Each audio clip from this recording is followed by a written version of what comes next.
another source of crowd control or means to combo this lineup through an EXP lane pick for Cram? Because either way, I think SRG could be very flexible with the picks that they have right now. Honestly, interesting that they're banning out the Esmeralda as well. So I think Moon is onto something here. They really want to win the lane. So I feel like Selangor Giants, in game number 1, they were playing the mid game as well as a little bit of the late game. I think for this one, they want to have priority from the get-go. They want to make sure the first turtle they're able to get, second turtle they're able to get, and then try to control the map by the first 10 minutes of the game. Well, when you look at what you could do better, if you go back into that room for the 10 minutes between games, that's what you're talking about. I mean, those were the moments of a coach to come in and say, this is what we can improve. You guys did great towards the end once Innocent got going, but if they had countered Innocent a bit more, that could have been trouble, which is why, I mean, I'm focused on what they're going to put Kuzin on, because the Harith didn't quite match up with Innocent, and so they need somebody to kind of go toe-to-toe, maybe pressure him out, make sure he doesn't have such a free game. Oh, Vexana! Moon, what do you think about this Vexana pick? Like, Eudora okay, but what about Vexana? Vexana rasanya diorang lebih fokus ke arah untuk bagi sisi untuk crowd control to chain. Yes. So diorang more towards fight. Diorang sebab kan kita boleh nampak dekat first game tadi, diorang susah nak target tau. Player SRG kan. Tapi kali ni kita boleh nampak yang diorang betul-betul ada satu targeting ataupun satu hero yang diorang nak target untuk kalahkan terus dalam team fight tu supaya diorang boleh take advantage lah. Yeah, so basically you're saying Vexana has a lot of burst as well as good control with the ult. So looks like Pro Esport, what Moon is saying, they still want to double down on more crowd control, but this time having Vexana going straight to the back and try to get the instant kill. But now Selangor Giants with the Farsa as well as the Claude. So right now it looks like they want to fight fire with fire. You have burst, we have burst. And he can still play the long lane with the Claude. Wow, look at this. Not looking fun. This is not looking fun. I mean, I don't know about you. I'm having fun with the draft coming in from both teams. Well, if you're playing this lineup right now, then you might not have this much of a good time because you already are seeing so much backline potential from SRG. And you're playing a Vexana with little to no mobility or escape tools as well. If not for that knock-up you could just get from the Eternal Guard. But again, you raised the question on what Kuzan could pick up. We're not sure if the Ruby is going to be his hero, honestly. But Moon, do you think it's Gold Ruby? Or do you think they are still planning to flex it? Okay, never mind. Back to it. Well, in some ways, this is confidence that we did some things right and we needed to swap a little bit. That's where the Ruby comes in, off the ban list, and the Vexana to try to mix up what is a similar 3 out of 5, Harith, Ling, and Belleric for Pro Esports. But the Farsa, the Cho, the Claude, and the Freya, all new picks here for SRG. I gotta say, this looks like a very fun draft coming in from Selangor Giants. This is the kind of draft that says, we still want to show our micro, but we just want to end the game fast.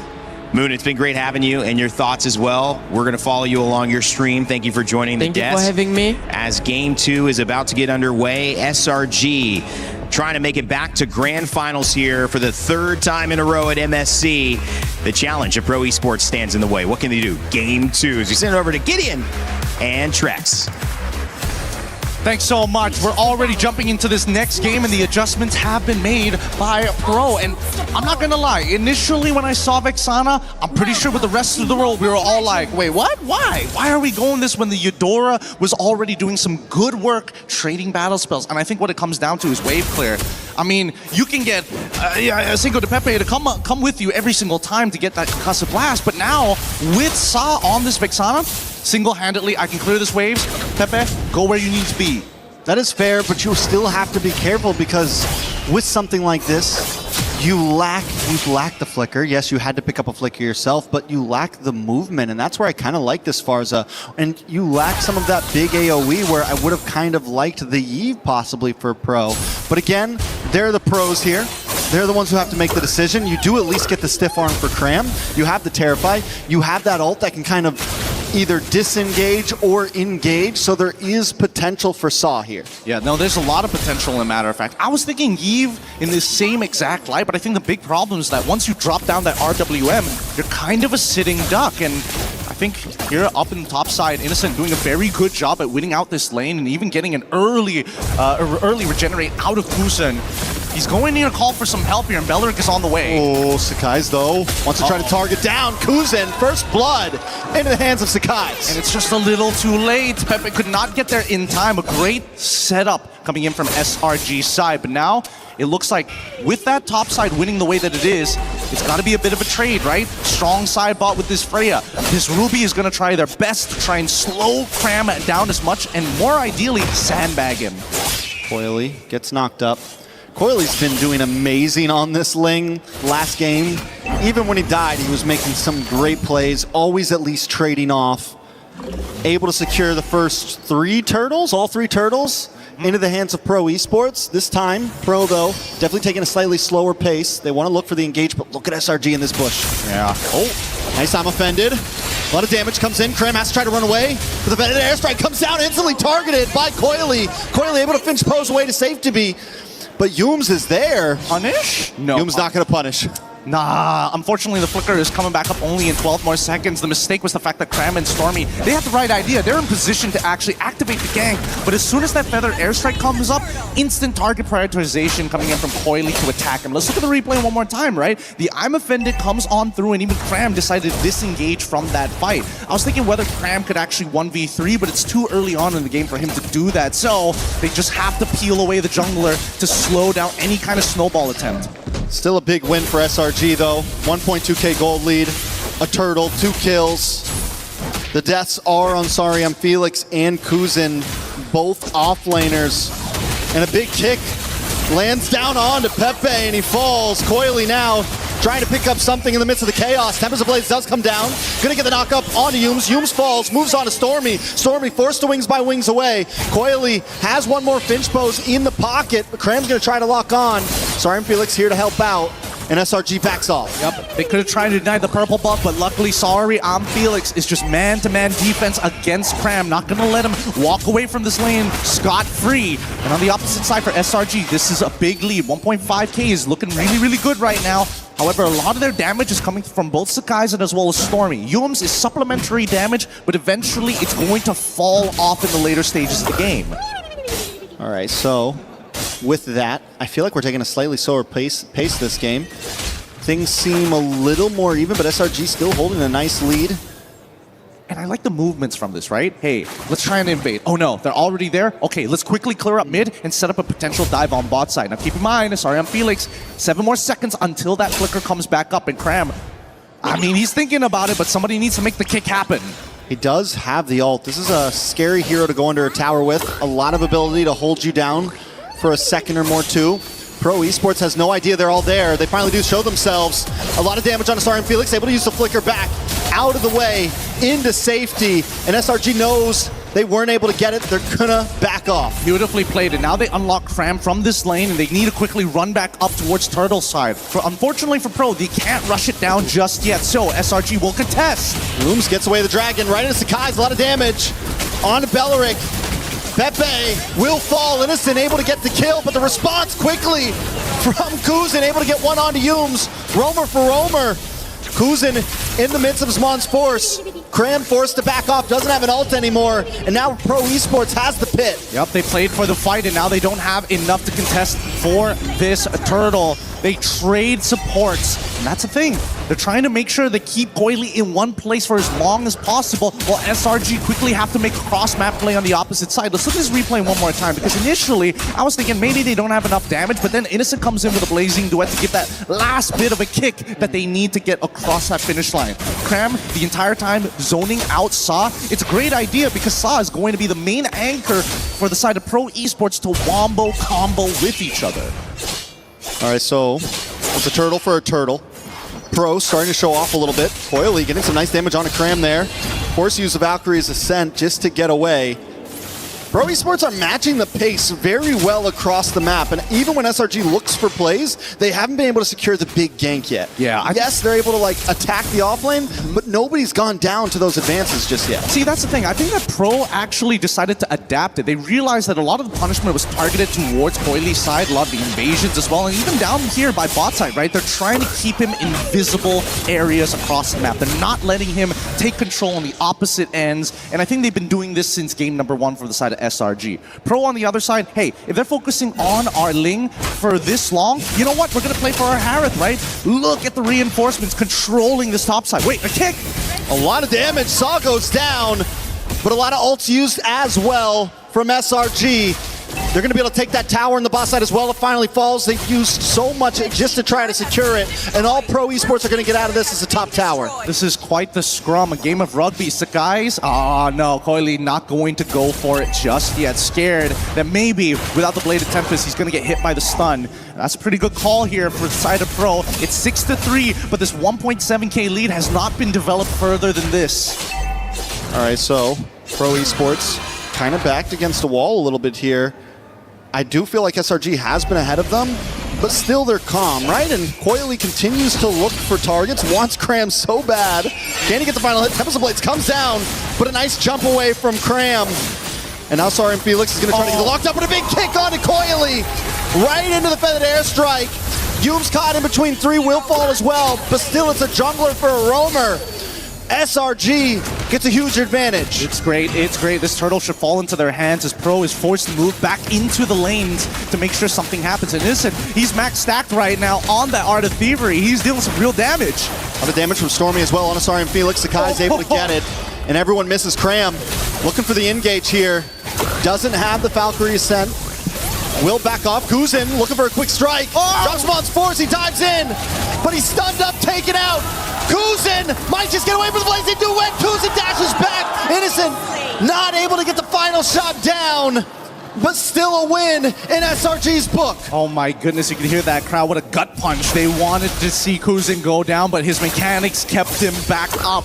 And with the trades that have been happening across the map, honestly, it's not the worst for Pro, but at the same time, it's not helping the scenario, right? It's just trying to stop the bleeding. It's trying to stop the infection from spreading. And for Pro, Coily, he's that guy. But let's look at this replay just one more time, right? A great play because Kozin has just enough CDR to be able to close that distance, but Sakai's locking him in place to not sneak in that last auto attack.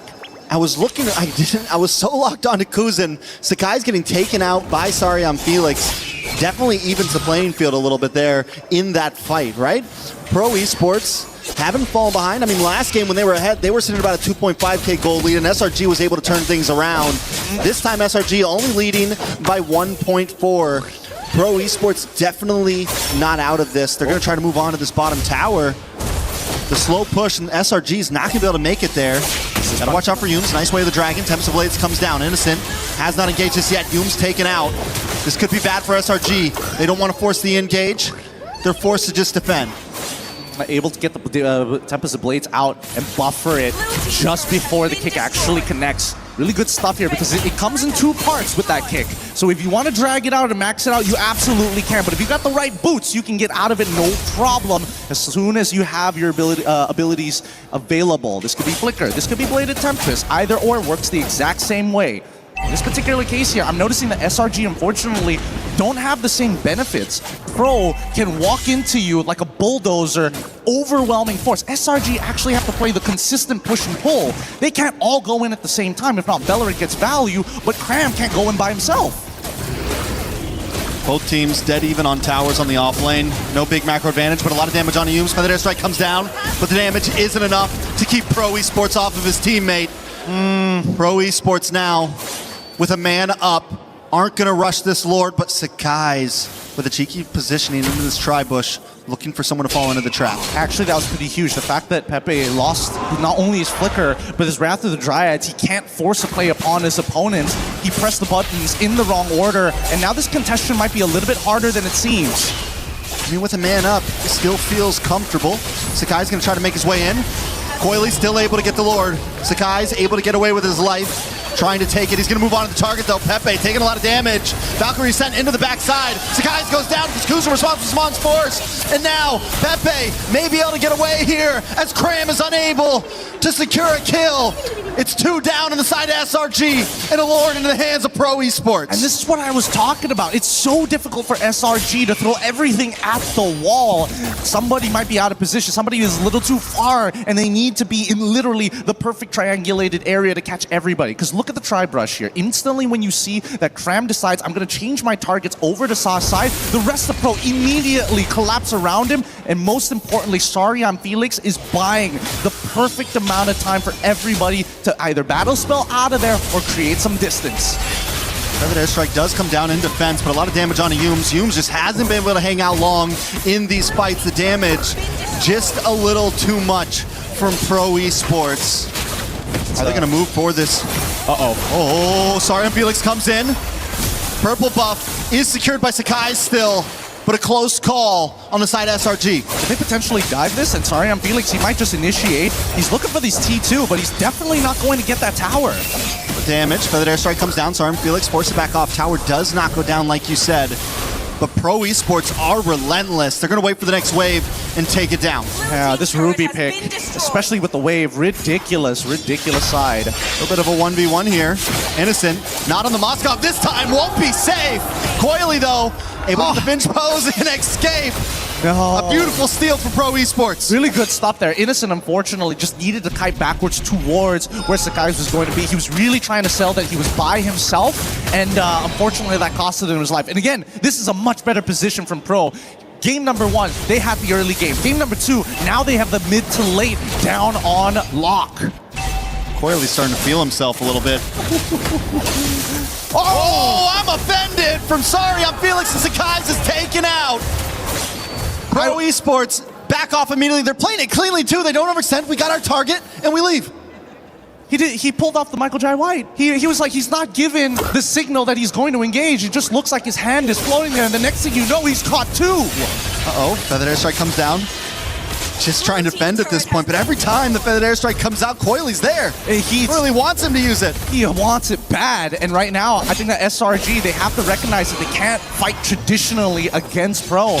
It really comes down to the forced mistakes, but now that they're taking too much structural damage, I don't know how much control they can actually have. Looking at the items, finally 3 down for Stormy. He's a real threat in the damage department, but he can never use his Feathered Airstrike first, because as soon as he does, Coily's right on top of him. Oh, what a beautiful I'm offended there. Right? And Kuzin was so ready for it. The comms right now are on point. It's so good, but the worst part is that it's unpredictable. You don't know when he's going to flicker I'm offended at this point. He's not giving the traditional signals most EXP laners usually give. Okay. Nice kick.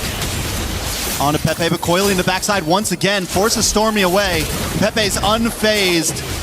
Coily just one by one. Anyone can come catch these hands at this point. Yeah, they're throwing it up. They have to play the D.